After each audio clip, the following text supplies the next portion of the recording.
Bismillahirrahmanirrahim. Assalamualaikum warahmatullahi wabarakatuh. Perkenalkan, nama saya Anissa Oktavia Putri dari Prodi PAUD. Melalui video ini saya akan memenuhi tugas UTS saya dengan mata kuliah penanganan anak berkebutuhan khusus yang diampu oleh Bu Irita Anggraini MPD sebagai dosen. Langsung saja saya akan mempresentasikannya. Bismillahirrahmanirrahim.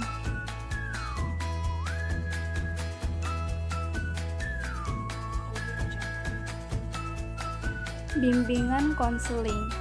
Pengertian bimbingan dan konseling pada anak usia dini menurut Muto dan Kotma memaparkan bahwa bimbingan yang berkembang saat ini adalah bimbingan perkembangan visi, bimbingan bersifat edukatif, pengembangan dan outreach. Edukatif karena titik berat layanan bimbingan ditekankan pada pencegahan dan pengembangan. Bimbingan yang dipergunakan meliputi teknik-teknik pembelajaran, pertukaran informasi, bermain peran, tutorial, dan konseling. Fungsi bimbingan untuk anak usia dini berdasarkan pengertian dan prinsip-prinsip bimbingan usia dini dapat berfungsi sebagai berikut. Yang pertama, fungsi penahanan, yaitu usaha bimbingan yang dilakukan guru atau pendamping untuk pemahaman yang menyeluruh. Yang kedua, fungsi pencegahan, yaitu usaha bimbingan yang menghasilkan tercegahnya anak dari berbagai hambatan atau kesulitan yang dihadapi anak. Yang ketiga, fungsi perbaikan. Fungsi perbaikan ini diarahkan pada terselesaikannya berbagai hambatan atau kesulitan yang dihadapi anak didik. Yang keempat, fungsi pemeliharaan merupakan usaha bimbingan yang menghasilkan terpeliharanya dan berkembangnya berbagai potensi dan kondisi positif anak didik dalam rangka perkembangan dirinya secara mantap dan berkelanjutan. Bimbingan menurut Abu Ahmadi 1991 bahwa bimbingan ialah sumbangan yang diberikan kepada individu atau peserta didik biar dengan potensi yang dimiliki bisa menyebarkan diri secara optimal dengan jalan memahami diri, memahami lingkungan, mengatasi kendala guna menentukan planning masa depan yang lebih baik. Konseling ialah kekerabatan pribadi yang dilakukan secara tatap muka antara dua orang dalam mana konselor melalui kekerabatan itu dengan kemampuan-kemampuan khusus yang dimilikinya, menyediakan situasi belajar.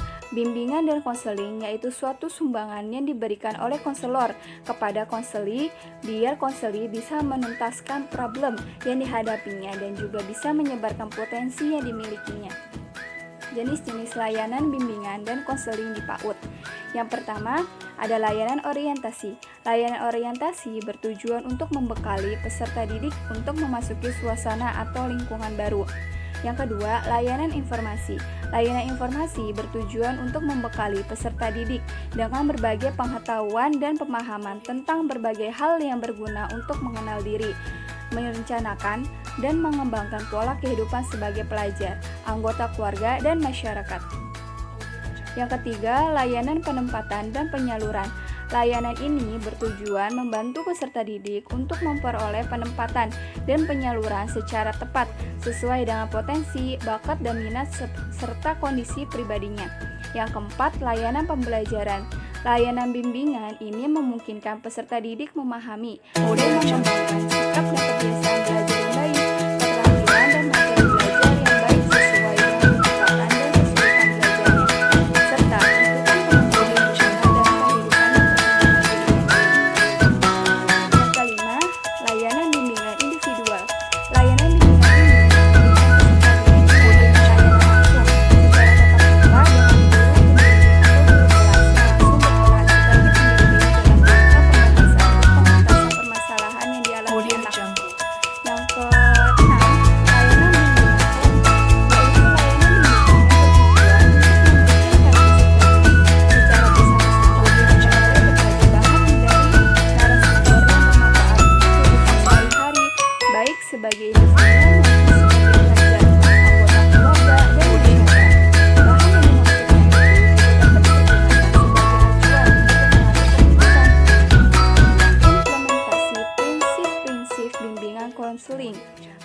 prinsip dapat diartikan sebagai permulaan untuk suatu acara tertentu yang akan melahirkan hal-hal lain yang keberadaannya tergantung dari permulaan itu.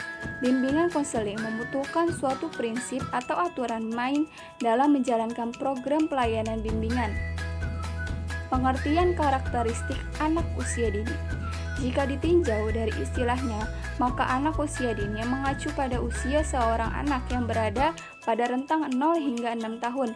Jika berdasarkan Undang-Undang Sisdiknas dan 0 hingga 8 tahun menurut pengertian oleh pakar pendidikan anak. Sedangkan Mansur juga menyebutkan bahwa seorang anak usia dini merupakan anak yang berada pada proses pertumbuhan serta perkembangan dan bersifat unik. Seorang anak pada usia tersebut juga memiliki pola perkembangan yang khusus dan menciri. Pemahaman individu. Pengertian pemahaman individu yaitu aktivitas utama seorang konselor adalah melakukan bimbingan dan konseling, yakni aktivitas yang dilakukan untuk membantu orang lain agar menjadi lebih optimal, dan jika dia sedang menghadapi masalah dalam hidupnya, dia mampu menyelesaikan. Membantu orang lain jika tidak disertai pengetahuan yang cukup tentang orang yang bersangkutan kadangkala tidak dapat memberikan manfaat yang tepat, bahkan kala tidak hati-hati malah bisa memperparah kondisi yang itu. Oleh karena itu, sebelum kita membantu orang lain dengan memberikan bimbingan dan konseling, menjadi penting jika kita memahami orang yang kita bantu dari banyak aspek dalam dirinya.